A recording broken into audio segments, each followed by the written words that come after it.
আমি বিশেষ করে মেয়ের বাবারা যারা নিজের মেয়ে বিয়ে দেওয়ার জন্য সরকারি চাকরিজীবী খুঁজেন, পয়সাওয়ালা খুঁজেন, বড় বড় পদে থাকা মানুষগুলোকে খুঁজে বেড়ান, আমি তাদেরকে বলি আপনার মেয়ের জন্য ফজরের নামাজের সামনের কাতারে থাকা যুবকগুলোকে খুঁজে বের করেন।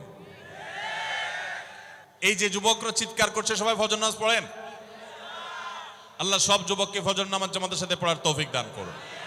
ভাইরা আমার, যেই ছেলে আল্লাহকে ভয় করে, যেই ছেলের ভিতরে কোরআন এবং হাদিসের কাছে আত্মসমর্পণ করার মতো মানসিকতা আছে, এই ছেলে আর যা হোক তার স্ত্রীকে কখনো কষ্ট দিবে। যেই মেয়ে কোরআন হাদিসের কাছে নিজেকে সমর্পণ করেছে, কোরআন হাদিস যেহেতু স্বামীকে শ্রদ্ধা করতে বলে, এই মেয়ে কখনো স্বামীর প্রতি অশ্রদ্ধা করবে না। অতএব দাম্পত্য জীবনের অনেক গুরুত্বপূর্ণ একটা পয়েন্ট হলো এটা যে আপনি তার রূপ লাবণ্য, সামাজিক অবস্থান, সম্পদ, পয়সা কড়ি এগুলো দেখেন বা না দেখেন, প্রধান বিবেচ্য বিষয় হবে তার ধার্মিকতা।